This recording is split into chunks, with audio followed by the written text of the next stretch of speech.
live, just like there it goes, right there. It's live. Oh, wow. That's how it goes on this channel. You just click it. We were just talking. We were live. Nobody knew what we were saying. Now everyone knows. Now no 10 minutes of intro videos of Bam Margera. Nope. Yep. And it says 0 people watching. So we just go live to nobody. People kind of filter in. Mainly streaming, closing out Shane. So we might not get a huge. I had just enough time to get my clothes back on. Thank God.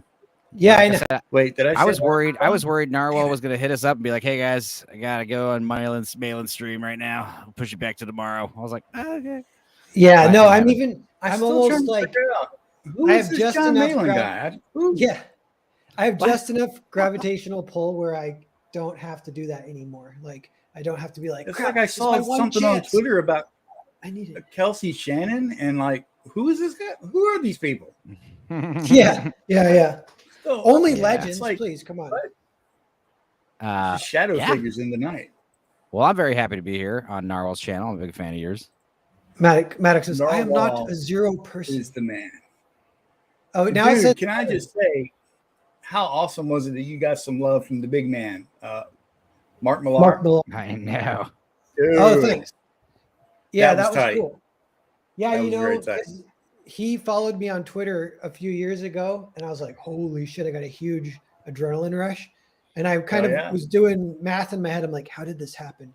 And I was like, you know what it was? It was your boy Zach gave a really good review to Foreign Agent.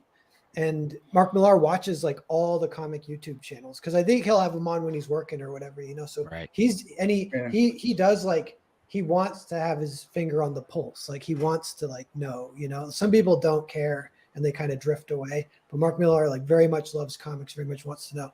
So I once he follows you, you can DM him, you know. So I DM'd him and I was like, did you follow me because of the Foreign Agent interview on your boy Zach's channel? And he's like, yeah, blah, blah, blah. I've been a fan of your work for a while or something. I was like, no way. So that was 2 years ago in private. We exchanged a few messages here and there, and he's always been very encouraging and nice. And then very cool for you, dude. And then he hit that one up publicly. I was like, nice, dude, you're giving me a little clout and you don't even know it, which I'll take it though. 9 people watching. Thanks everyone for being here. So what I'm going to do is I'm going to introduce my 2 guests because both of you haven't been on the channel before. 2 great guys that I just met that we all have a little something to promote and a little something to talk about. Some Lonesome Dove, but that's the name of the game. Just talk a little bit about Lonesome Dove, and then talk. Yeah, they can see you. So Don first, because I've seen you around a lot on Twitter. You're a very positive, nice guy and an artist, and you have a project, correct? Yeah, I got the Omega Mission Guy's Eye coming at you October the 25th. Right now, it is sign up only. Still putting the pieces together, but we're going to go live on Bancroft Stream at 9 p.m. on that day, October the 25th. And we're going to launch this bad boy. And just to give you a quick what it's about, without giving too much away because there's a lot to give away, it's all sci-fi, superhero, slam action, 90s kind of stuff. Bringing my top-notch art to it. I'm writing it, I'm drawing it, I'm coloring it, I'm lettering it. And it's something that has been living in my head for like 30 years, just to date myself. And it's my version of like the X-Men, but way better, I guess you could say. God, I said I wouldn't sound like all those other guys to get on the stream like, my book is awesome.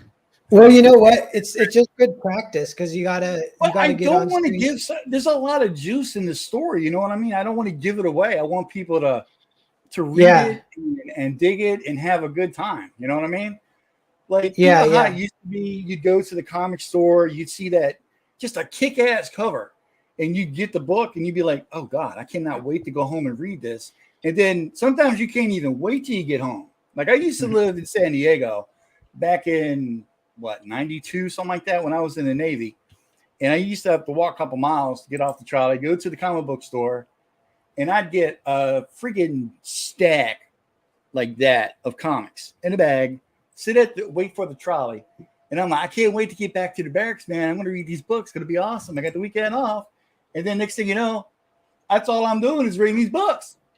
And it just inspired the hell out of me to just sit there and draw. And I want to bring that love back, man. There's not that much love out there for that stuff no more. You know? Yeah. And you know what? One thing back. doing that was a good call too, or like it's just kind of fun, is you do a lot of fan art for people. You did one for Nosferatu, I remember. And that was cool. So it's a good way to kind of get into the community is with fan art. That's kind of how I did it too. Way back in the day, I was drawing some Cyberfrog fan art. I see cool stuff, man. I just want to replicate it. I want to be a part of that love, man. You know? Yeah. Hey, we do have some people in the chat who know what's up, and this is what's up, chat? The last line in the mini series right here from Wolfer, which we won't do spoilers just yet, but we will eventually, so everyone be warned, I guess. But and Repairman says Lonesome Dove is the greatest Western of all time. Yeah, we'll get into it just in a sec. I really quick want to introduce Stu Penzo too. So Stu Penzo, we talked just a little bit behind the scenes, but you have a YouTube channel. Is it called Stu Penzo or what's that one? It's just Stu Penzo. Do a show called Tales from the Dork Side. It's a Monday podcast where we just talk about movies and stuff, general nonsense. And then every Wednesday I release a Dork Side We Watch video, which is kind of doing like a mystery science theater type thing, reaction commentary videos with my cousin or my girlfriend, you know. This October, I'm really excited because I'm trying to release one of these We Watch videos every day. Public domain movies that are like not edited, you know, don't have like because I kind of do the EFAP thing with like heavy highlights, just edits, and then big graphic overlay obscuring most of the screen a lot of the time. Very lazy with the editing. I mean, I try to do very slapdash approach, but just general movie buff stuff. And I'm huge into the Comicsgate stuff. I've been in the Comicsgate scene since, The Last Jedi came out basically before then. Listening to your boy Zach, and then getting into Ethan Van Sciver after The Last Jedi came out, and then all the geeks and gamers and I got a lot of friends in the Critical Drinker movie review sphere. But I've been trying to I've been working on the channel for the past year, being pretty steady about it, and right around now trying to get on other people's channels. And it's funny because my buddy Dark Hour, his channel's blowing up. He's got about 2.5 thousand subscribers now all of a sudden, and he's appeared on the Drinkers channel a few times, and he's like, yeah, I'll pencil you in for one of my episodes in January. I'm like, oh my God. All right. Well, I'll just get on some of my other friends' streams. And then Narwhal was just posting hey, I want to do a Lonesome Dove stream. I got 4 spots open. Who's interested? I was like, me? I love Lonesome Dove. Yeah. Born and raised Texan. My father was obsessed with, Larry McMurtry and all this Texas stuff. Born and raised in Texas, just like me, It's just cool. It's national pride, Love it. Yeah. But thank you so much for, letting me come on, man. Shoot the shit about movies. I love it. No problem. Yeah. So everyone check out Stu Penzo's YouTube channel. We can get him a few more subs. I didn't know about it either, so I'll sub because I like the movie content. That's cool. You're kind of in that space. And I overlap with that just because I randomly end up talking about movies when I'm talking about comics, I mean, I'm a professional drummer and singer, and I do graphic design for a living for gig posters, a lot of festival music posters, that kind of stuff, bands you might have heard of. But all my music friends, I'm just I don't want to talk about the Grateful Dead all day. I'd rather talk about Lonesome Dove. That sounds way funner, Yeah. But Repairman says Ethan's going to stream over here. Are they moving to Ethan's channel? That's okay. Everyone double stream. Keep an eye on Ethan's stream too, but keep an eye on Lonesome Dove. So one thing I wanted to do is I noticed this about Lonesome Dove when I was kind of looking into it on YouTube a few weeks ago. I was going to talk about it on one of the Creative Block episodes, and all the comments are interesting. Many people hold this very dear in their heart, and it will inspire them to use very what the compliments they give it are. You would think it would be, what's it called, hyperbole, but it's not. It's people are saying it's the best. A lot of people say it's the best ever, the best series, the best movie. They say the best Western, and they're like, it's more than the best Western. This is the best movie ever. And it's comment after comment of people saying that. I'll read just a few. This guy goes, greatest movie or series ever made, and it's not even close in my opinion. I introduced it to my boys' 12-year-old twins, and they immediately wanted to start it over and watch it again. Long live Lonesome Dove. The greatest Western of all time, no doubt. Searchers is a close second. Watch both at least 10 times. Soundtrack is epic too. Duvall and Tommy Lee at their best. Open Range and Broken Trail complete the trio of masterpieces by Duvall. Timeless. As I rewatched it, I was like, oh, it's timeless, but it's like, it's like what we need right now is it's a return to like masterpieces. Cause we're all like TikTok all day and like blah, blah, blah, and a bunch of trash, worried about AI, all this. And it's like, no, you need to go back and watch a 6-hour miniseries where it's like not trying to be super fast paced. You realize your worries are pale in comparison to those of the old settlers. Yeah. Yeah. One thing I noticed about it too, because I rewatched it pretty recently. I'd seen it as a kid and kind of grown up on it like you, but it had been like 20 years. So I like just remembered like images and characters, but I didn't really remember the story. So I rewatched it. And I was like, for one, it's like, I don't know if you call it a tragic, because I was going to be, it's like a tragedy. It's kind of like a tragedy, but I think tragedies usually they build up to the sadness and then the sadness happens. And then it ends. And the dread of, that the sadness is coming is like part of the thing. And Lonesome Dove's not really like that because it's just sad from the very beginning all the way through. Very and then depressing and oppressive and very unflinching, brutal, realistic look at what it was like to be on the plains, non-romanticized. Yeah.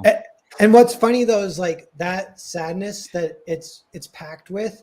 I also rate, so if I go 1 to 10 on ranking the sadness, I'd go 10 out of 10. If I go 1 to 10 on ranking the humanity and the warmth and the like emotion, just the humanity, I go 10 out of 10 too. And there's almost a correlation. Like I didn't realize that sadness equals humanity. And this is the most human story I've ever seen in my life too. Like that. And or what were you going to say? Well, I was saying that's why it's a timeless story, because you think, oh, it's cowboys in the Texas plains, but you realize like you could be any person from any part of the country and you can watch this movie and there's like themes you can identify with, such as like, death and regret and loss and, the consequences of one's actions, all these great, huge universal themes that have been, something philosophers have rambled over since the beginning of time, Yeah. And when you say philosopher, so this is a potential segue to, I looked up Lonesome Dove quotes and they're all over the place. And because I guess it's like very quotable. And I was reading it and I'm like, each of these lines could be in like a philosopher's book. And I know there's one line where Gus calls himself a philosopher, and it's when they hire the cook and Woodrow Call. Gus is like, I'm glad you hired him. He's a philosopher like me. And Woodrow Call's like, that's why I hired him. So you two would have something to talk about and the rest of us could get a break. Get work done. Yeah. And like, first off, it's a good line like that Gus says, but it's a great line that calls, the conversations are so great. That's why I don't really like the quotes, just reading the quotes. Cause I'm like, shit, the line right before it and the line right after it are amazing too. Right. I'm like, let's just show me the whole scene. And I don't know that I assume we're going to be talking about like the book and the movie. I mean, I'm more the miniseries. Obviously, I haven't read the book. The I'm book a is little dense. familiar of its content. Yeah. I did not read the book, nor had seen the movie, but I'm here for the popcorn, fellas. I know. We're educating Don. I'm trying to think of ways to. So Don, have you seen The Searchers? Because that's listed as number 2. Or do you like Westerns? My favorite Western, I'm sorry, is hang on. I'm old, my mind goes sometimes. The one that's got Kurt Russell in it, Tombstone. Oh, yeah, Tombstone. That's the one. I'm sorry. That's the one for me, man. I mean, I grew up and this was in the era. It was on TV, but I never watched it. But now I don't want to. Yeah, I know you should. Tombstone is one a lot of people list, and it's great. But yeah, if it's funny, if I compare Tombstone and Lonesome Dove, I'm like, Lonesome Dove, it is like, it's a Western, but it's in a lot of ways, it's less like, it's not as much of a Western as Westerns are. Like, I know for Lonesome Dove, a lot of the conflict is like bad weather and like super shitty weather where like they're dying because of the bad weather. But I'm like, oh, this is like, I love that about it, that it's so kind of, it feels real. Oh, that reminds me really quick, because I watched a little YouTube thing about it, and it was the interviewing like the guy who adapted the book to a screenplay, and then the main producer, who was a woman who initially bought the rights, because the book won the main book prize. This is like not the Pulitzer Prize, but it won the best prize you can win for book literature. Lonesome Dove won that. And it's weird. Larry McMurtry, he doesn't only write Westerns too. He wrote The Last Tons Picture of nonfiction. Show. Yeah. Yeah. And he's a Texas guy. He wrote The Last Picture Show. He wrote Terms of Endearment. If you guys know that movie about the mom who gets cancer. He's like famous for writing women characters very well. That comes up in Lonesome Dove too. The women are written really well. Women are on the whims of the men. You know, they're basically like they have no individual. They have individuality, but they're all basically whores, for lack of a better word. You know, either in the men's eyes or literally or figuratively. You know, it's terrible. Yeah. And it's like just a hard life they had. You know, what's the actress's name who plays Lori Darling? Diane Lane. Yeah, Diane Lane. She's amazing, and she's beautiful. Obviously, she's like smoke show. Peak Diane Lane. Honestly, she's gorgeous in every movie. But I didn't realize she was so young when I first saw this one. Yeah, and she was in. First time I saw Diane Lane was in Six Pack. Yeah. Unfaithful. Ooh, yeah. That's good. Yeah. There's one. It's like called like Streets of Rage or something, and she plays the girlfriend that gets kidnapped. And she's like, I think she's a teenager in that one. She's very young. And it's like, is that one like a musical or like looks like a musical? Yes. All right. Hell yeah. Yeah. But I saw her in an interview and she was kind of talking about the women, and she's like, they just didn't have the options open to them, you know? And it's not, she's like, but it's like they weren't aware that they were missing out. So it's not like they were so mad that they were missing out, but she's like, but it's not like they liked the options that they did have either. And I'm like, that is true. That's like a good way to put it, even though even Angelica Houston's character, my God, what's her name? Augustus's girlfriend, woman. She, is individual now. She's on her own, but it's like she takes care of her invalid husband. It's just she's got like 3 dead boys in the ground. She had to sacrifice so much and go through so much just to get this little piece of pie she has out in Montana, or what state she's in? Nebraska? I think. Yeah. She's on the way to Montana or whatever. Right. They stopped for. But it's one of those things where like I got into this show because like it's one of those things where you had to read excerpts of it in school and like who cares? But then in high school I had a friend named Laura who was like, watched this with me, and I remember liking it shortly after high school. And it was only until once you're like a 20-something-year-old watching this stuff, you realize like, it's really good. And I rewatched it again for this stream, and it's awesome. So good. Still good. I think it's like the 4th or 5th time I've seen it now, because we used to have the VHS set tapes, and my dad definitely had the book. It was a big, thick book. And I looked in my bookshelves, and I can only find his copy of Moving On, which again, this is like a huge book. It's like, good Lord. But the thing about the book is like the language so colorful. Like I remember the first chapter, just like how much they talk about like the beans, and they have to eat beans all the time, and the farting, and how like the cook he likes to put sugar in his coffee, and Carl doesn't like it because sugar costs money, but it doesn't matter because it's like whatever, just as long as he's happy, kind of thing. Weird. Yeah. The way everyone talks is it's part of the fun. I wrote a little tweet after I saw it. I was like, it kind of inspired me. I was like, comics should be a little bit confusing. And I said like hot take, because I don't know if that's true, but I noticed with Lonesome Dove, part of the fun is you're like, what the fuck does that mean? What did he just say? What are they talking about? Because you're like trying to keep up with the lingo. It's also authentic, and like, but you get what everyone's saying, and so it's kind of like extra interactive as you're just like paying attention to what everyone's talking about. Oh, but so real quick, the producer, when she bought the rights to the book, something happened too where, so then they buy the rights sight unseen, and then they send it to get, oh shit, I forget what that's called, coverage, and the coverage comes back, and it's basically like a little mini book review where they tell you what the story's about and if it'll make a good movie or not and stuff. And that's just from like readers, like it's a thing that studios do. They have like an infrastructure to be able to do that. Lots of employees and shit.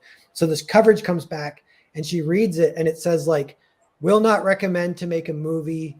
The story is anticlimactic and confusing. Nothing happens. None of the characters grow or change or do anything. blah, blah, blah. And it's funny because everything she's saying, you're like, yeah, that's kind of true. It doesn't compare to like a regular movie. It's not, this isn't like the way a movie compares to real life almost. Yeah. Yeah. No, all it is like, it's like literally like real life. Like if you just cut from a 2-year section of Texas, then in 1830 or whatever, whenever it was, I think it was post Civil War. So it'd be a little bit later. But, yeah. And that's something like Ethan Van Sciver was talking about he was talking about Breaking Bad and how the show is okay. And this is something I've always said, but not about comparing it to The Sopranos, comparing it to The Wire. Because for me, I was obsessed with The Wire. I love The Wire. It's one of my favorites still. But like when you watch Breaking Bad, like all the characters are very surface level. They say exactly what they mean and they feel exactly, there's no lying, there's no deceit, there's no saying one thing and doing another. Whereas in The Sopranos and The Wire, like, people are looking out for their best interests. And it's like unpredictable because people are always in Breaking Bad, like everyone's in service to the plot. All the characters move the plot forward.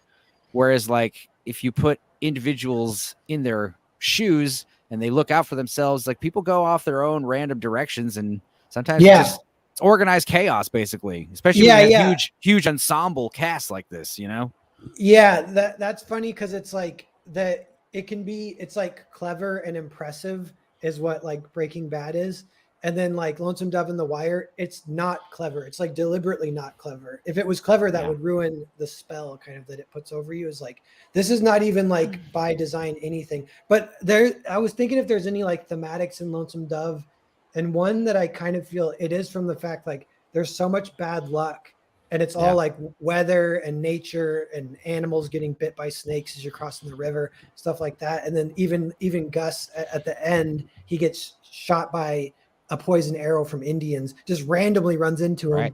And then he's done after that. Like he's alive for a little bit longer, but that eventually kills him, the poison arrow. And so it's like, that is like, kind of like, I don't know if it's like, God or whatever the word is, but it's like freaking that humans are powerless. It made me think what Wolfer said is like that, and that makes it more human too. Just how human the story is and very relatable is how powerless everyone is. Yeah. Sometimes your little brother's crossing a river and falls in a pit of water moccasins and gets like bitten to death by snakes. Yeah. And it's totally random. They don't catch the main bad guy. That's what I was laughing at too. I was almost laughing because like, no way. Like, is it ending? And they set up this bad guy so bad and you want revenge so bad. Blue Duck. What a non-threatening name, like. Yeah. You got to watch out for Blue Duck. He's the craziest son of a bitch out of all of them. You're like, and Blue then Duck? He comes I can speak on behalf of all ducks. We are crazy. Oh yeah. Let's not talk about their corkscrew phalluses any longer. Oh yeah, I gotta watch their strange sexual escapades. Repairman. Maybe that's why he's called Blue Duck. Oh no. He says they get Blue Duck in the sequel. Well, Blue Duck. Maybe they detail that scene because Blue Duck does bite the dust, but it's just like a happenstance that call happens to be there the day he's getting like hanged. Yeah. It's like, wow, I will stay and watch this actually. I wouldn't miss it for the world. Might as well. Yeah. Get some popcorn. We're gonna see a hanging. Hang the bastard, hang him high. Yeah, and that's again, it's kind of like just the fate that would happen. So you get a little bit of that closure, at least of knowing what happened to Blue Duck. But like, no, you do not get like, oh, we're going after him, and then blah blah blah. You do get one where you'd call it almost like a Hollywoody. But I've heard Gus or Robert Duvall talk about it. He's like, it's like knights, or like whatever, like King Arthur and the Knights of the Round Table is like, these guys are like knights, and but there's a part where Lori Darling gets kidnapped by Blue Duck, and Gus goes after her, and he goes after her alone deliberately because he has to go fast, to catch Blue Duck. So it's one cowboy riding across the plain after a super bad outlaw who's kidnapped a woman. And what's crazy about that too is Blue Duck turns her over to his gang, and they're holding her for 2 days while Gus, in exchange for them to kill Gus, they go after Gus. Gus eventually does rescue her, and it's like super badass. That whole sequence is like a 1 hour section of the 6 hour miniseries. So like 1/6 is like super badass, like cowboy action movie, just like super epic. But when Gus rescues her, I remember as a kid too, I didn't quite get it, but as a kid, you're like, oh, he rescued her, good. But then you're like, as an adult, I watched it, and she's like, it's kind of like PTSD, big time. Yeah, you know? No, like they shouldn't have took me. They shouldn't have took me, Gus. Yeah. Like she got raped basically like a whole ton. I think that's why my friend Laura loved the series so much. I think that's why a lot of women love it, is they just love that it's like the Handmaiden's Tale, female oppression fantasy porn. You know, it's that kind of stuff, because it's like, I don't know, it just kind of calls to them, just like the informative murder shows. You know. Yeah, men like this show because of the this movie or this book, because of like the experience of like being out on the range without any women, and then as soon as the women get involved, like stuff just starts going into turmoil. No, I'm just joking, but I think what I do like is like how, you know, what I was saying about cause and effect, and you know how you're talking about, you know, all these little instances, like one, like I think even Gus even mentions it, is if Jake Spoon, his last name, Jake, hadn't killed that one dude randomly, you know, in Kansas, he wouldn't have gone to Texas hiding out. He wouldn't have told him about how awesome Montana is. They wouldn't have got the idea. So like every time someone dies, you know, it's all leading back to that one inciting incident, you know? And same thing like in the book, like when, you know, one character dies. I don't know if I want to spoil it yet, but you know, his thought is like in the book, like his last words in his head were like, he's hoping that Call kind of understands why, what's his name? You know, Dietz was worried about traveling up north. You know, he was the one protesting it, and he's saying you're being scared for no reason, kind of thing. It'll be great. Yeah. And it's like every time someone dies, same thing with Newt. You know, every time someone dies, he takes it really harshly. It's just all this tragic stuff, you know. But there's like a good quote that Call says, where he says about Diane Lane, Miss Lorena. He says Call thought it was unconscionable. God, I can't read. Yeah. Unconscionable. I can't read. To leave any woman alone that long in such rough country. And it's just like, you know, what's his name? Jake goes off gambling, you know, and he's like, yeah, you didn't take her with you. Yeah. And that leads to her eventually getting kidnapped. And of course, when they have to, I mean, Jake Spoon gets his in. I don't know how much we're going to jump around. I know you wanted to keep this a relatively short stream. I was like, man, Lonesome Dove, it's one of those things we could talk about for 5 hours if we wanted to. I know. Yeah. We'll just go an hour, but we might do more later. We'll see. No, I know. It's funny. It's like so inspiring, but then I need to double back. So there's two things that happen when I watch something that good is I get depressed because I'm like, shit, I'll never do anything that good. But then also you get inspired and you're like, shit. But then also it's funny because I don't like Lonesome Dove is like, it's so real that you don't even want necessarily every story to be like that. If you're making comics, you know, like if you're deliberately trying to not be clever, and like for that to work, it kind of does have to be pretty epic and long, right? Which comics are a little bit hard to do that because you have to draw every page. So comics, a lot of times the instinct is to crunch it down and make it tighter and faster. And Lonesome Dove is like just this kind of long story. Real quick. Don, I feel bad because but just so you know, we're pitching it to you, but I want everyone to know that Don's mailing list is available. Yeah. Don, why don't you pitch? Let's take a break because we got 9 people watching. Tell everyone about your comic that's coming up. When is it launching? Did you say in October or October 25th? Yeah, cool. 9 p.m. Eastern time. Nice. We're gonna have a live launch party on Michael Bancroft's show. Cool. What's your comic called? Yeah. It's called Omega Mission God's Eye. Yeah. God, I don't want to talk about it anymore. I feel dumb. You guys watch. No, this is good. This is good. I have no access to the movie. I'm going to tell you though, Don, you got to figure it out before you go on Bancroft. You got to know your pitch before you go on Bancroft. Yeah, dude. Oh no, write down some stuff that you're okay with sharing. And then, you know, because maybe you don't want to give everything away. But I'll tell you that early on, there was some advice from Malin. Malin has been known to give good advice from time to time. And one of them was, don't be afraid to give spoilers in your pitch. because you're trying to sell. Nobody's going to buy it if you say, just trust me. Like you have to give some spoilers. So don't worry about it. Yeah. Like I'd imagine like when I start pitching, it's like, I'm going to have to include the ending, you know, especially if I'm talking like in private with certain people, you know, like you got to tell people how it ends. Cause if you don't have an ending, if you don't have a, you know, a concise story, or at least like with a one-off, like, I don't know if you're trying to do, you know, serial story, that's different. Cause we're getting into long form storytelling. And it's like something where it's like when you use the Netflix style, the Hulu style of just doing like a seasons of shows, you know, to adapt a book, like, yeah, sure. But if you're, I don't know, I just don't like how 9 times out of 10 people recommend me something to watch and it's some 4-season, 40-hour plus show. I'm like, bro, please recommend me a 90-minute movie. I would love if you could just tell me something that's like under 120 minutes. But you know, with that's why I rewatched Lonesome Dove, because I didn't know it came up on Tubi and it's 4 90-minute episodes. For some reason, I thought it was like 26 hours. And so I was like, eh. And I for a long time, for like 10, 20 years, I was like, I kind of want to rewatch it, but it's too long. And I was like, oh, I totally misremembered. It's only 6 hours. So I was like, I watched it all in one day. And I would say with your pitch, Don, I would say just give us a brief input on the characters and like the main conflict going on in the story, the main action thing, the crisis at hand, or if you will.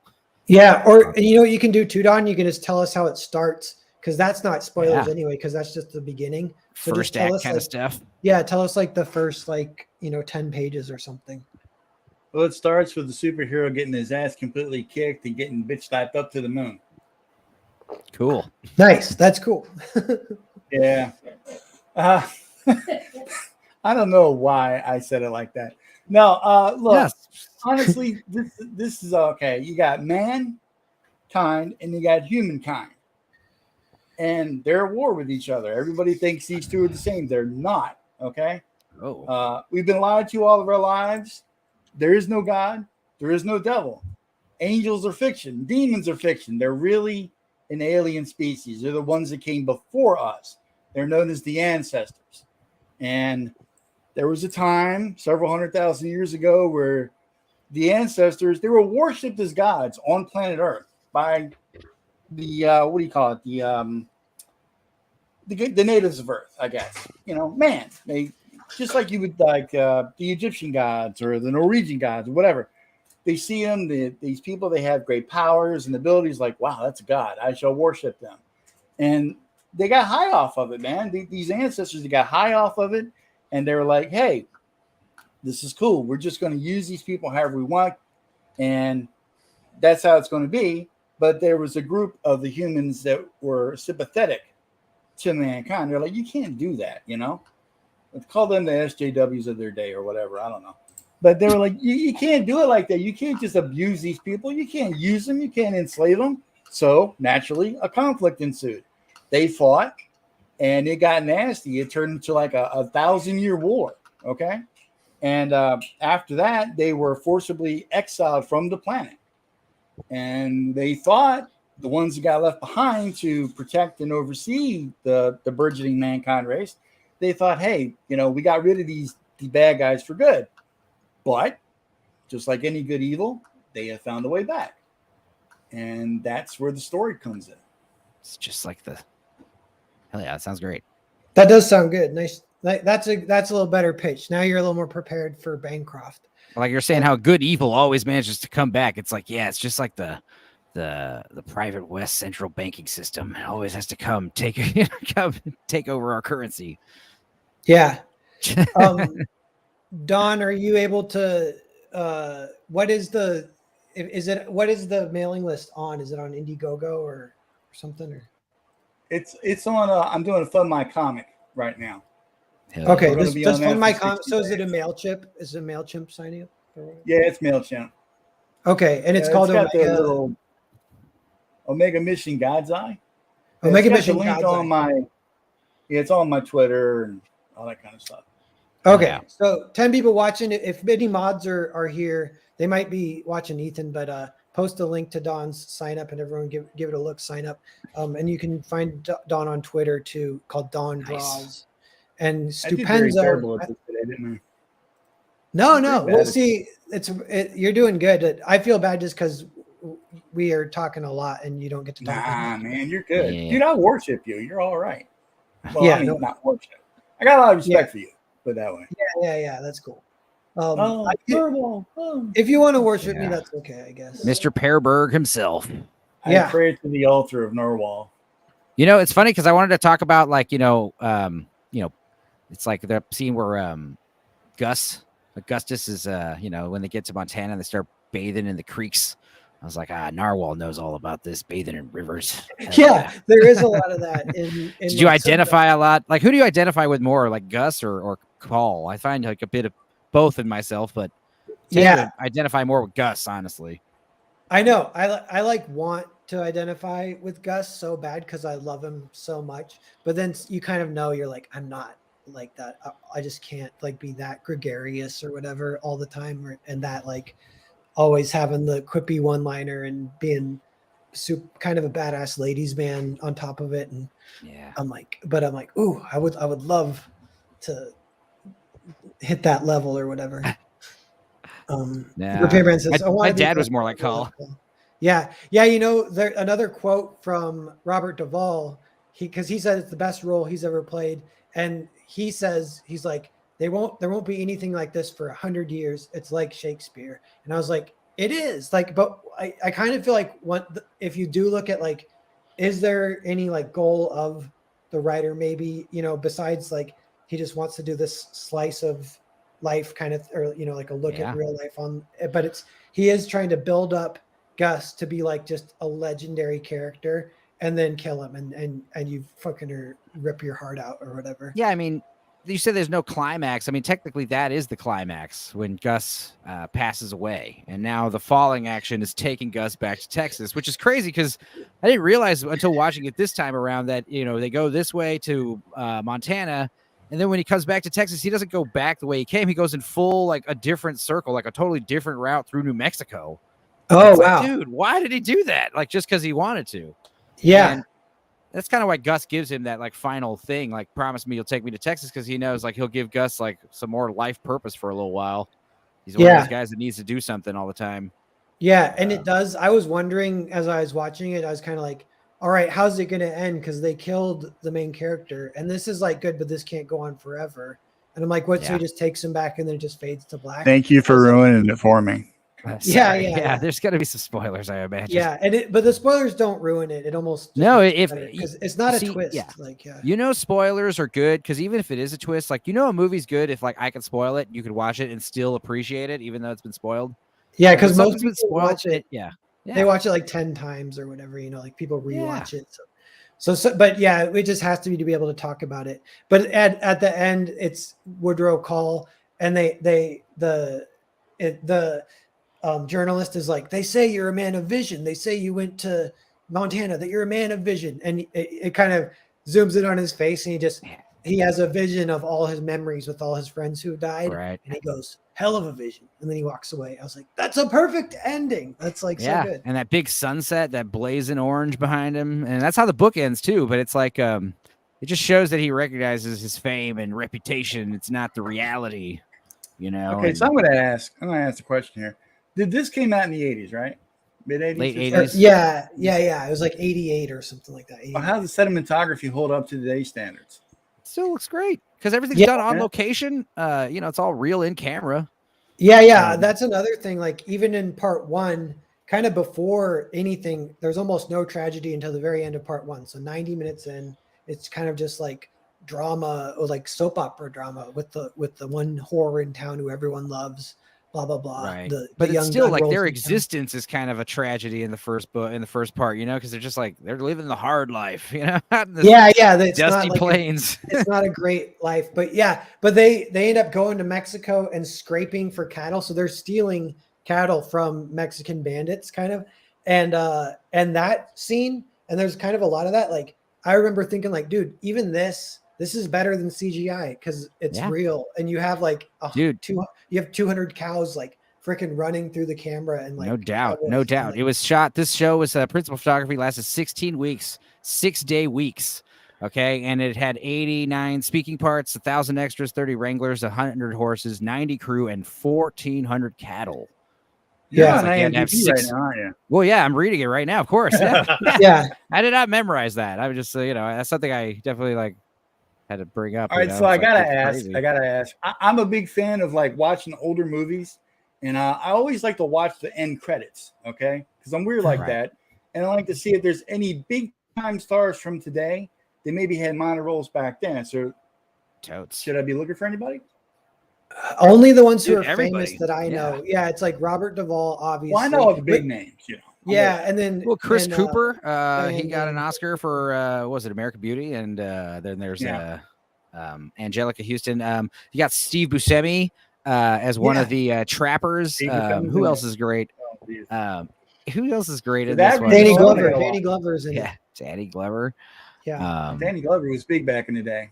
So with Danny Glover, his character is so badass, but he is at least kind of like the least developed because he's just badass and he's just like a nice guy badass. And I saw an interview with him, and sure enough, because actors always give the best commentary about their character because it's like their job, and so they ask him about his character, and I could see him struggling, and I felt a little sorry for him. But I'm like, I mean, it works. He works perfectly for the movie, and he's like one of the more tragic characters too, because that works. Yeah. If you want to make the audience sad when someone dies, just make him a super badass dude. Yeah, super likable. Yeah, because the competency. Yeah. In the book, he's kind of compared to this bull that they don't really talk about in the movies, but there's like a different colored tiny bull who earns his keep on the cattle range, and they compare it to Dietz because Dietz is a different colored guy, and they immediately everyone learns to respect him and value him, and he becomes one of the more top dudes, top brass dudes in the bunch, quickly, because he knows what he says, what does he say? He's tracking those horse thieves, and he's like, I could tell Jake Spoon's horse is with him. Jake's riding with him. It's I could tell when Jake is riding his horse from his tracks. Because they're like, you don't know it's Jake. Someone could have stole Jake's horse. He's like, no, I know the track Jake's horse makes when he's riding it. He's like, well, I hope you're wrong. He's like, I do too, but I ain't. Yeah. God. That's kind of maybe the other super memorable epic thing about Lonesome Dove is the Jake Spoon arc and kind of the tragedy of that and how that kind of plays out. But and that actor was great too. I was wondering whatever he could have been in other stuff and he would have been great, but he's one who didn't get super famous, I guess. But who, Danny Glover? No, the guy who plays Jake Spoon. Oh, Jake Spoon. Yeah. I mean, I kept thinking it was William Riker, and it's like, no, it isn't. Yeah. He gives that energy. He's Jonathan Frakes. I was like, wait, it's not. That's not right. That's not number one. Okay. Yeah, that's funny. Darn. But yeah, I think even the title Lonesome Dove is great because it takes place. It starts off in Lonesome Dove, even though that's the least amount of the book or the show takes place at Lonesome Dove, and they leave, and that's the leaving point, and it kind of title represents kind of again back to regret. That's a common theme with with the show, with the movie, with the book. And Lonesome Dove is what we had back then. And also the fact that, these guys are all retired Rangers. A dove, what was it? A dove is like a bird of peace, So the idea is, these guys enforce the peace, but they are also, all of them are lonely in their own separate ways, and it's just there's a lot to pull out of it, it's so good. Yeah. It starts, and they've been at Lonesome Dove living this semi-pathetic retired life for 10 years. Yeah. God. And that's kind of a good beginning because they all have their internal breaking point. It's Call who makes the real call, and then Gus Gus resists it, but Call's the one who's like, we're going to Montana. And Gus was kind of content, but I deep down you kind of feel like Gus wants to go too, but he's resisting Call. But so I found a few of these lines that are worth reading because the ones that are longer, so you actually hear the dialogue. But at the end with Blue Duck goes, I hear you brought your stinking old friend to watch my hanging. He'd have enjoyed it. I should have killed him when I had a chance. I'd have killed you for it. I stole horses, burned farms, killed men, raped women, and stole children all over your territory until today. You never got a good look at me. I don't think you would have killed me. Rangers, I expect I'll kill a passel of you yet. And then it's funny because it keeps going. It's really good after that too. I'm like, shit, every line. How are they all so good? Yeah, and also it's like, he's basically saying like, yeah, man, I was allowed to terrorize people with impunity back in my day. It's just like there are people like that anymore, really. I mean, they are the few and far between. Yeah, and I like pointing out too. They're called politicians. Is like, yeah, and there is like little mini mind blowing ideas in these lines. So in that one, just the idea that two arch enemies in the West could go their whole lives knowing about each other, hating each other, completely working to go against each other at every turn, and they don't even know what each other look like. I don't know who plays him, but he's great. He's a great actor too. I already don't like him just from this dialogue, so I gotta know who plays him. Yeah, no, he's a bad guy. He like in the movie he murders 2 kids, like that's like his. I was like, that's another one. I was like, they're not gonna do. Oh, they did it. That was like one of the crazier parts. Is like after they rescue Miss Laurie from being, fucking horribly, sexually abused and treated as a sex slave by these, vandals. What does she say after a few days or a few weeks to him? She's like, to Gus, she's like, you ain't hardly asked me for a poke. Is something wrong with me? It's like, God, lady. Yeah. I need time. I need to give you some time. It's just like, gotta make a living someone. Yeah. Gus treating her tenderly after that encounter is like very awesome too. Her and his relationship is really cool. Some of it's like I didn't know this, but in the book they say that it says like Gus really loved Laurie, and in the movie you're like you once I heard that I was like, oh, it makes perfect sense. But watching it, I was like, oh, he kind of loves the older one who he's always loved, and then Laurie she's like he like loves her, but it's like a little different kind of love. And then but then you're like, no, it's like he's got like a lot of fire burning of love for both these women kind of thing. And it's like pretty interesting.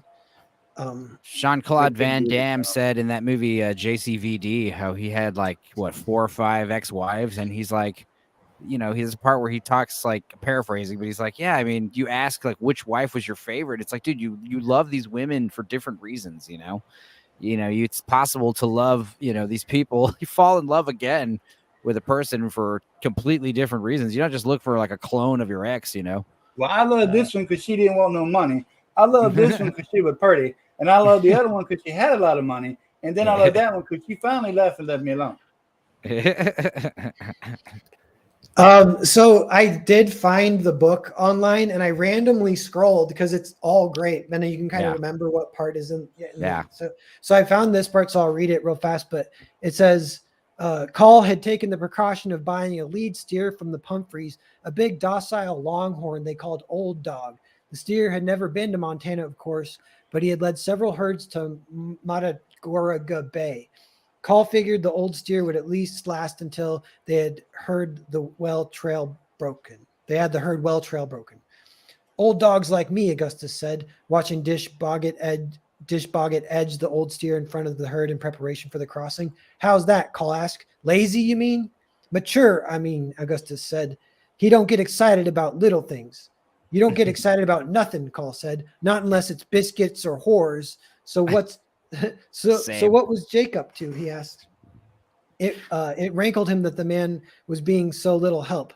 Jake had done many irritating things in his rangering days, but nothing as aggravating as bringing a whore along on a cattle drive. Damn. I also get excited about biscuits.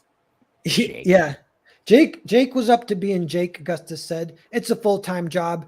He requires a woman to help him with it. That's like every line.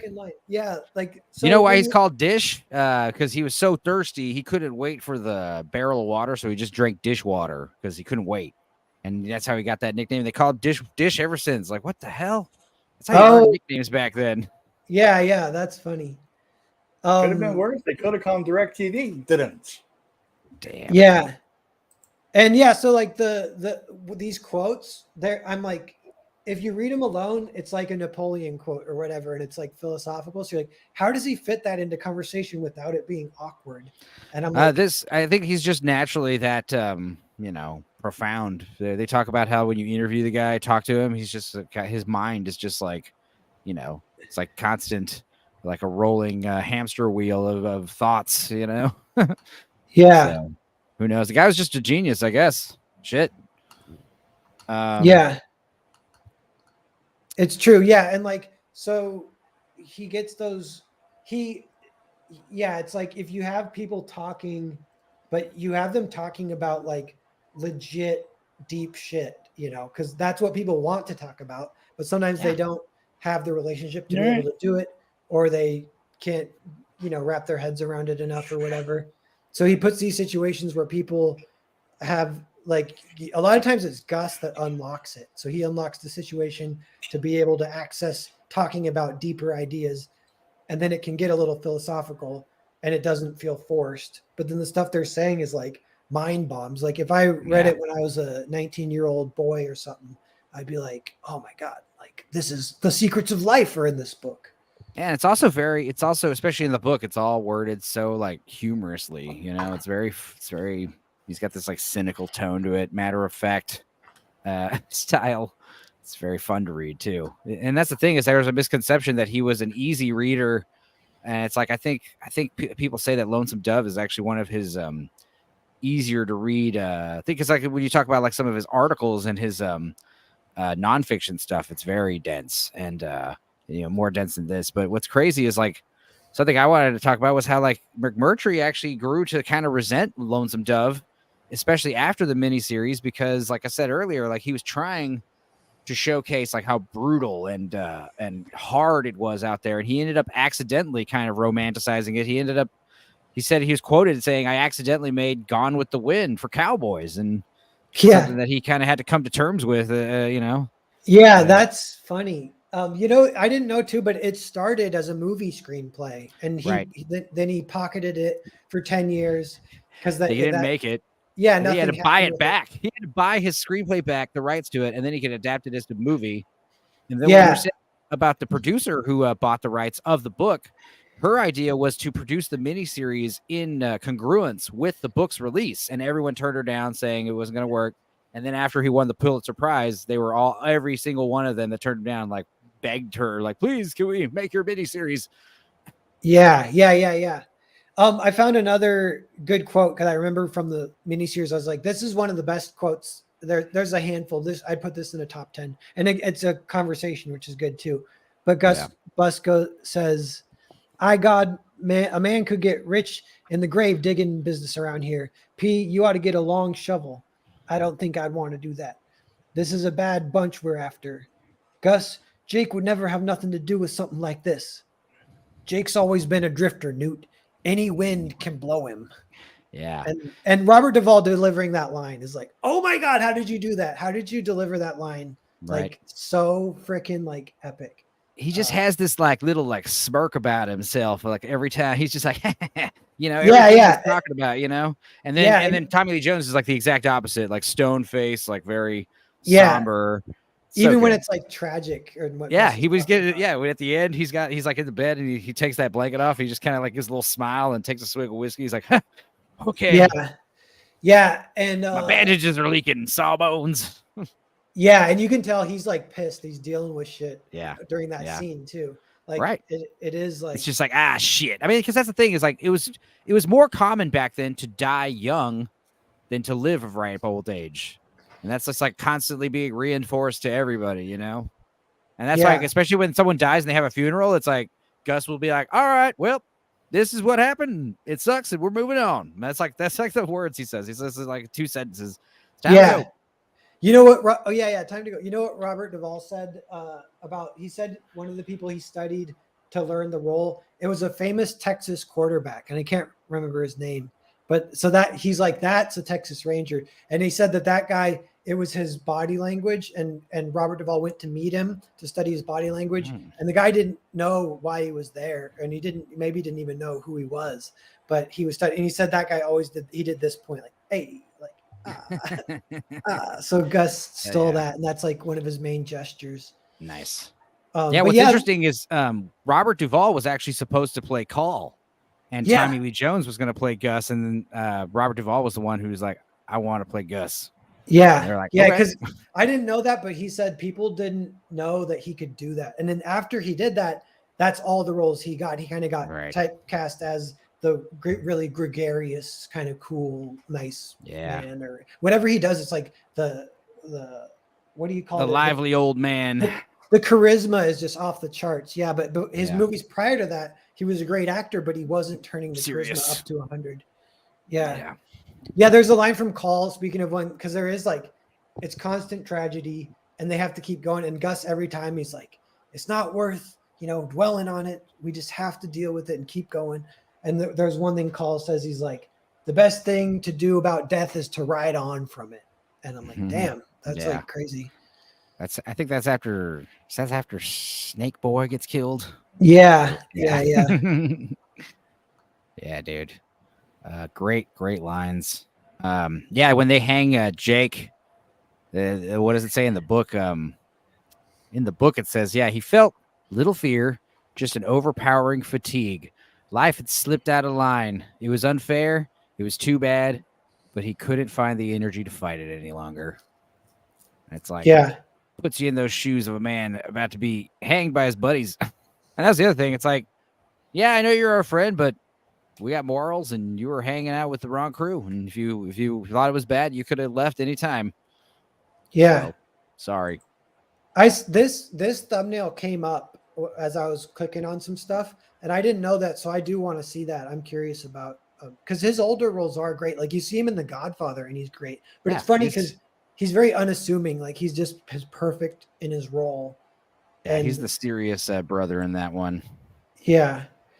And Wolf versus Gus McCrae Never Left. I kind of see that too. And he's the villain in True Grit. Oh shit. Cool. I haven't seen the original True Grit. I gotta rewatch, or I gotta watch that. That's it. True Grit. Yeah. Yeah. I mean, I would say like we're talking about favorite Westerns. Like I can't, favorite Westerns. Yeah. Lonesome Dove's up on the list, but we talk about favorite Western movies. Like I can't count it. I usually count Unforgiven as number one.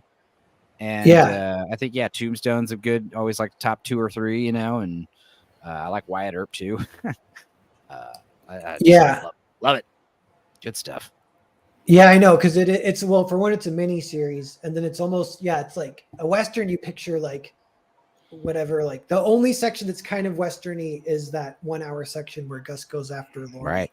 And even that, and when he framed it as more of a knight in shining armor rather than a Western, I was like, that's interesting too. And that's like a little more accurate. Yeah. It's like, cause like there's Westerns, but there's like cowboys and Indians Westerns. And then there's like this, which is like Oregon Trail. Type, early settlers Westerns, None of you guys mentioned the original Magnificent Seven. Yeah, that's another classic. But I like Seven Samurai more than Magnificent Seven. But I never saw the remake. Heard it's good. Magnificent Seven. Yeah, who's in that? Way better. Crisp Rat. Yeah. And the best part of the whole movie was what's his name? The dude that played the Kingpin. I can't think of his name right now. Sorry, Vincent D'Onofrio, Marco Clark Duncan. I think his character's name was Bear or something like that. He was awesome in that movie. I like Vincent D'Onofrio as Pooh Bear in The Salton Sea, where he has no nose from snorting too much meth. But then again, Vincent D'Onofrio is awesome in everything he does. When he's wearing that Edgar suit in Men in Black, it's amazing. Yeah. We're almost at an hour, so we'll kind of start wrapping it up. I'm like you're saying, I kind of want to keep going, but I want to say one quick thing too is the end when dude, it's like you said, it's freaking fate or whatever. It's like the ways it's tied together because Dietz passes away. He was their scout, so Gus has to be the new scout, and that's when he gets attacked by the Indians. Didn't think of that. But but it's Guts and P go out and they're watching the buffalo, and Guts is like. So I'm saying Gus. It's funny because I do associate Berserk with Lonesome Dove because they're both. Right. So those are my two favorite things of all time. Those two things. But Berserk rules. Yeah, but so Gus is like, you want to chase the buffalo, and he's like, well, we don't. You mean to eat it? And he's like, no, just to chase it, just for fun. And he's like, what? What do you mean? Why would we do that? And he's like, it's like they won't be here forever. We aren't going to get a chance to chase buffalo ever again. And they talk for like kind of a long time, and it's kind of funny, and P doesn't quite get it, and Gus is like kind of gives up on him, and then Gus ends up chasing the buffalo, and he just gallops off and he takes him over a hill, And it is like kind of beautiful and like this kind of interesting moment of like, there goes a philosopher, basically, who's just trying to have a little fun while he can in the wilderness. And that's something Gus says too. He's like, he says he wants to see like what, like the untamed country once more in his life. And that's why he won't give up on the journey, because he could stay with Clara and Lori. But he's like, I want to see that land, the untamed land, one more time, something like that. But so he gets out there, he chases the buffalo, he goes over the hill, and then like a little bit of time comes and P's waiting, and Gus ends up coming back, and a bunch of Indians are chasing him. It's all like one shot. It's like that. Speaking of cinematography, that's like live in your dreams. Like that's some of the best shit ever. And it's interesting because the music is like, it's very uplifting music. I remember that as a kid of being confused, because the music is like very beautiful and energetic, but this portends the death of Gus. He's got the poisoned arrow already in his leg, and they barely survive that to even have him be able to get to the point where he can be in a doctor's bed and get his leg cut off, and maybe he could live. But they get like pinned down, and then a flood comes and they're hiding and blah blah blah. They like barely escape. And dude, you want to hear something kind of crazy? Is I did some brief looking into of the sequel and the prequels. And I didn't really assume we were going to talk about them, so I didn't really read too much. But one thing that really was crazy was like in the sequel, Lorena ends up marrying P. P and her end up getting together, and they have a bunch of kids together. It's like, really? Her and P? Hell yeah. Yeah. One for the team, bro. Hell yeah. Yeah, that's hilarious. I guess Dish is so in love with her. Yeah, it almost makes sense. It would definitely never be Dish. Yeah, another old guy, exactly. The next best thing, another old ranger. Yeah. Getting a little close to Gus if she can, almost kind of thing. Yeah, because that is the thing. She gets traumatized by getting like kidnapped and sexually assaulted and all that crap. And then so she's like dealing with that, and Gus helps her kind of heal, but she's still kind of damaged from that. But then it's a little bit like Spider Who Ate the Fly, because Gus, she gets a huge PTSD because she falls so in love with Gus, and then he just dies without her being able to say goodbye. And so she's like, that experience like kind of F's her up. And he knows that too. That's on his deathbed. He's like, I don't think she's going to take this very well. And I'm like, that's also something fun about how like before Jake shows up, or basically right when Jake shows up, there's this distance between them. Like he has to like trick her in cutting cards for a poke. They call it a poke. It was, hey, how about a poke? Yeah. Hey, you want fancy a poke? How about if I get a high card, we get a poke, or I give you $50, we get a poke. How many? Well, it's like, well, okay. I wish friends like these, right? Whatever. But and then after, like you said, like after that PTSD, like she needs like someone to latch onto, like someone to protect her. That's how it was. And that's why Clara's so such an independent woman, which was so rare back then. Yeah, she can kind of replace that Gus energy. Yeah, and Lori picks up on it. And that's another point I kind of like. And I'm like, in the book, this is one rare thing that might be slightly better in the book even, but Lori, when she says, I didn't even think of it until Claire mentioned it just now, but Clara was like, why don't you stay here? And then she hears it, and then she's like, what do you think, Gus? And he's like, yeah, like you should. And then so she does, and I'm like, that's fun, because that's agency in the moment. That's speaking of like not plotting, not clever. That's like a human being making a decision right in the moment, and then that's what happens. That's the plot, is like what their decision is, kind of. Well, Clara's house is like represents like the freedom to change and like the security that it's okay to like do something new, Yeah. And meanwhile, you've got what's it like Bolivar's fucking metal dinner bell and a lot of stuff Call does. There's a lot of stuff that's like, no, you need to be embracing tradition. It's safer to like embrace tradition. So like, is it safer to like do something new and just like retire with Clara, or is it safer to try doing the same old thing? And obviously much safer to just stay with Clara, I think, in hindsight. Good house, seems like a nice place. And dude, some other crazy crap that happens in the sequel So I mean, I guess that the big part about regret, another thing is like the end where Call finally, he tells Gus that I'll take his body to Texas, but he also tells him that he's going to tell Newt that he's his father. And instead, all he does is give him his rifle, give him his horse. What was the horse's name? Crazy bitch or what? Wild bitch. Yeah, the she bitch. What was it? Yeah, she bitch. I don't remember, but it was. She's a wild horse, just like he is. Like the horse will like bite you if you're not careful, but if you're good to her, you could ride it. And the horse is stubborn, just like him. And yeah, he gives it to his son and doesn't admit that he's his son. He's like kind of chokes up. And that makes Newt a little bitter at the end. But what's fucked up is I heard in the sequel that Newt actually gets killed by that horse. The horse rolls on him. No. Yeah, I know. I know. I just read it. I just read it before we streamed. I was like, what the hell? I'm never reading those freaking books. What was it? I think the sequel's Streets of Laredo is what the Newt's one of the only guys who gets a happy ending ish. Well, he sort of does. He rides off mad, like you're saying, and he doesn't get to know who his dad is.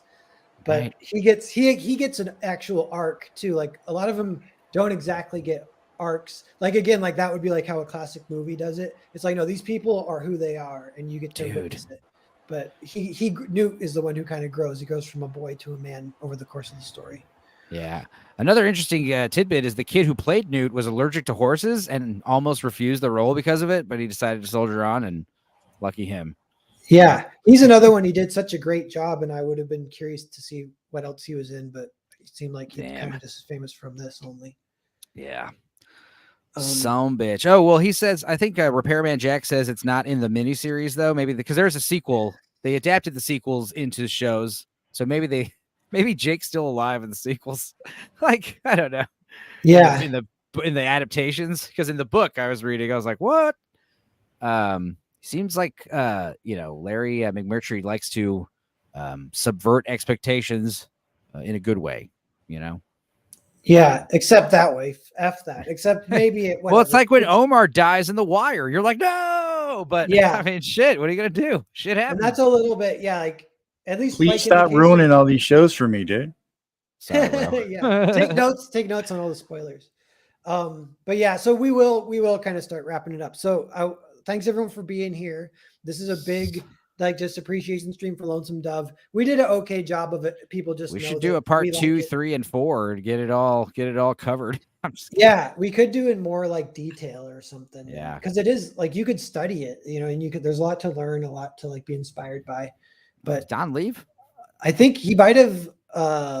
His internet might have broke. But I was gonna say that we can pitch it for him. But Don, we'll get one Omega mission. So it's Omega mission launching October 25th. Here we go. I got him. Yo, Don. Yeah, kick me out. That was good. Do you want to? We don't like you no more. Get out of here. Yeah. Do you want to pitch Omega mission one more time before we wrap up? Let's try it one more time. I'm actually going to read from the page this time, so I don't sound like a complete total retard. All right. So this is a real quick breakdown of the story we've all been lied to. All of us. Every religious manuscript is a massive work of fiction, hiding the true story of mankind and the human race and the 1,000-year war that nearly broke this planet to pieces. Okay, I told you all the other stuff before. There's no God, there's no devil. There are the ancestors, the humans, the magic race of people that have traversed the galaxy for eons, taking planets and peoples and using them for their own gains. They are creatures of greed and power, using their unmatched strengths to eradicate opposition and take whatever they wanted. Over time, they found a way to what would become the Earth, a planet teeming with new life and resources, completely alone in the darkest corner of the universe and right for the taking.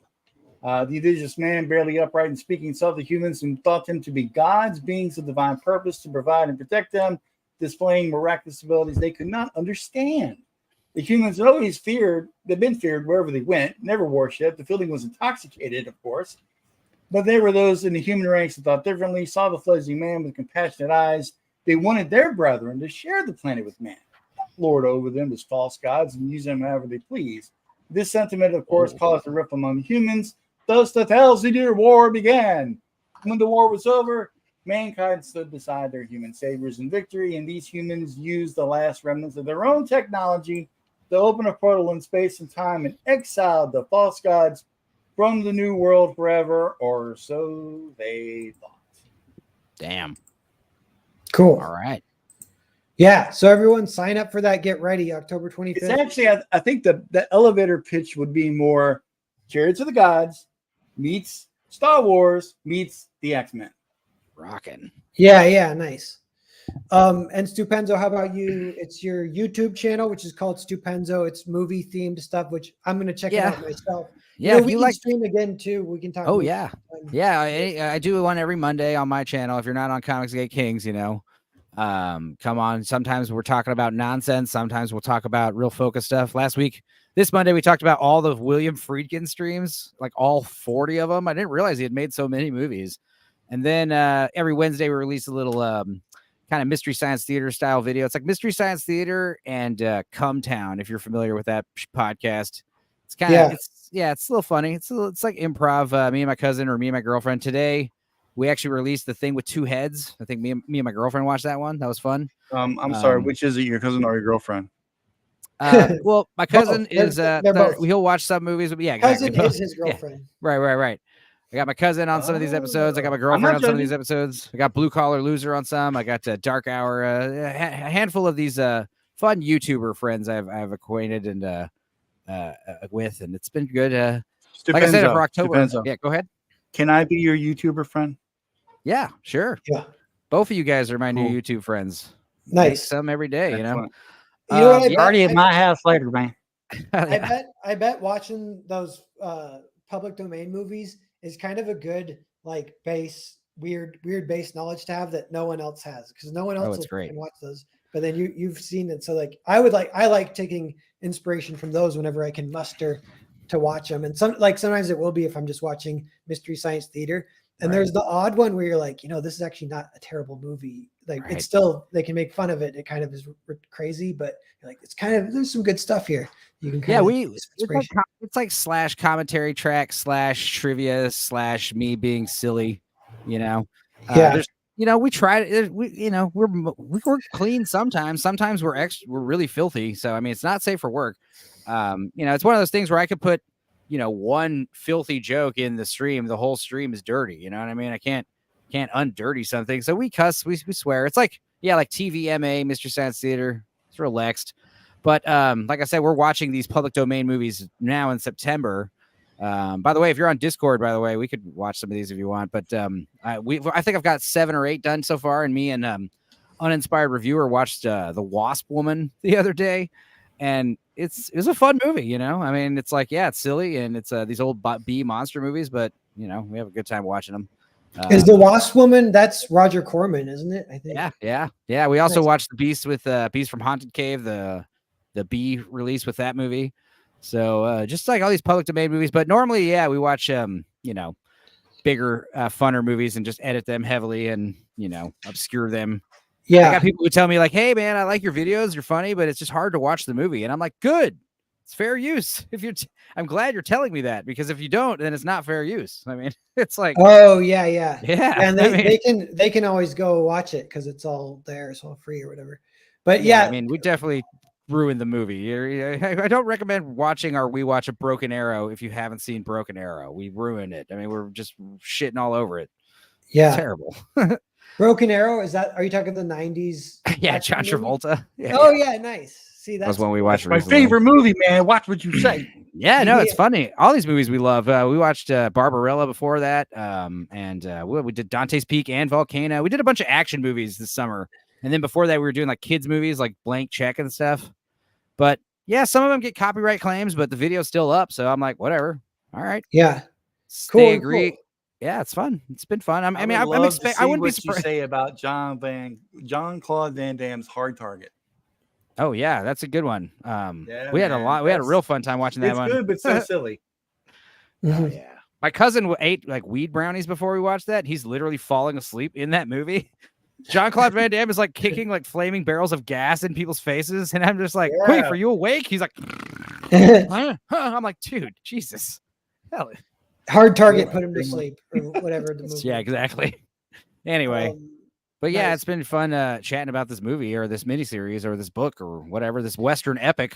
Yeah, like you're saying, there is a lot to talk about. And it does, I think I kind of want to still think about is like, it is like themes or whatever, like there is DNA there because there is like some like designing hand at work. Like that woman that you regret, that woman or man you regret being with, that you wish you were with, you know, that job you shouldn't have taken, probably might have led to your death.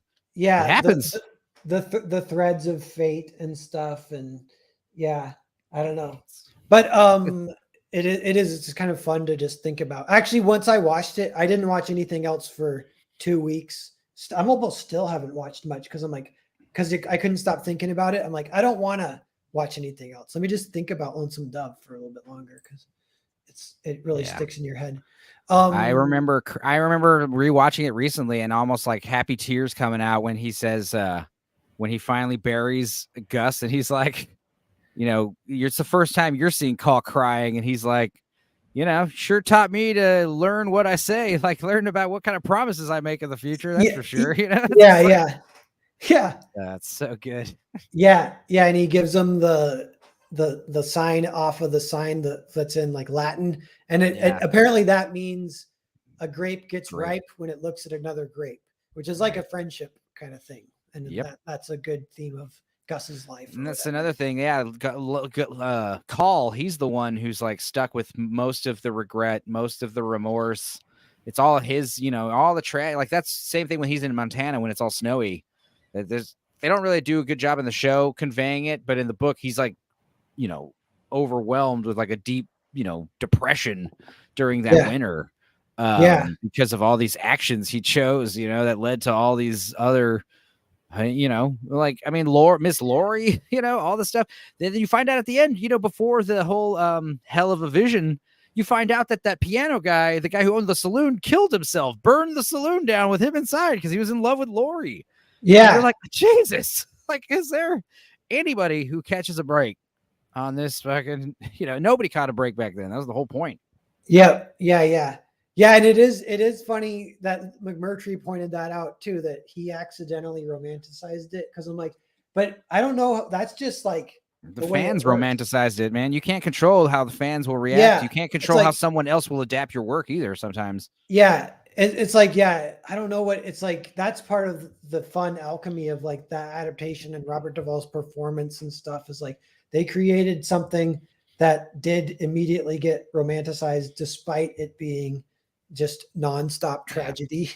And, and it's that association between sadness and humanity, though, that I still find that fascinating and very interesting. Yeah, and I'm one of those guys where like the more crazy or awkward or terrible the situation, like I'm probably laughing about it. It's weird. It's awful. What can you do?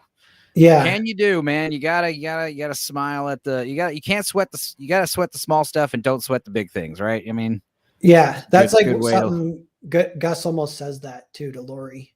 Right. And as far as like back to like books, like, you know, Larry McMurtry, like, you know, you hand this off to a big television crew, you know, there's might be some stuff lost in translation. You can't really prevent that, but with a book, like, you're in total control. And that's the same thing with these like comic books, Comicsgate.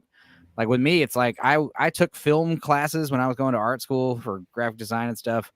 I have a background in illustration, and I was like, I took film school classes, and that nothing can disillusion you about going into movies other than meeting like actual people doing it. You know, you realize like, oh God, sounds like a hard time, you know, struggling, you know, just to get by. And it's like the amount of work involved, you know, like shooting commercials and stuff and writing screenplays. And it's like, oh yeah, it'd be way easier, honestly, in my background, to just try to make comic books. Or even a novel, illustrated novel, worst case scenario. But comics have always been my jam since I was a kid, you know. So nice. And so you have a book maybe coming out next year. You're like getting it right. Yeah, I'm writing one. It's pretty much close. It's pretty much done with writing. I'm in the character development phase. Just want to make a real scary vampire book. A vampire book that's gonna kind of like how Lonesome Dove, like kind of tried to de-romanticize it and tried to make this big like perfect the vision, perfect the genre. I just want to like strip the vampire back down to its bare bones, make it scary as hell again. You know? Yeah, that sounds cool. I'm in for that. So keep us all posted on that too. as it Yeah, develops. I mean, I could show you a mock-up cover I made today. Just kind of like, I don't want to come in here empty-handed. Yeah, let's check that out real fast. Let's see then we'll here. get out of here.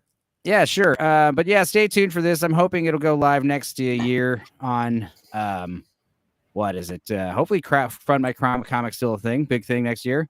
But yeah, I'm just trying to do something spooky, fun stuff. And I think about horror comics is like I got a few stories in mind for stuff, but this idea of like a scary vampire in a house, it's like that seems like the easiest to draw and the one that you can have the most fun with, expressive wise. Like I love your stuff, Narwhal, how expressive and loose it is, but like kind of like when I think of Ren and Stimpy, like you'd have those like sometimes like you turn the page and I'm just imagining like insane detail on some panels and kind of looser stuff. I love that kind of stuff. You can do that with horror. I think of those like Alvin Schwartz, something scary stories to tell at night kind of books. Yeah, these like that's a good. I've noticed that even with animation, I saw some YouTube videos where they're switching like every other shot is rotoscoped and then one's cartoony, but it's the same story, same character, and your mind immediately, it doesn't confuse you. It actually makes it more interesting and more fun. And there is like a reason why you do it. Like if you do it for no reason, it might confuse people. But that horror is like that. You can have that. It's like more of a collage kind of feel. Yeah, works great. So yeah, I mean, I got the working title. It drinks your blood. I like that, and just kind of. Reinvent. That looks really cool. That poster looks sweet. So are you going to draw the comic too? Because you're also an artist? Yeah. I'm trying to do it, which I it's going to be easier than hiring someone, obviously.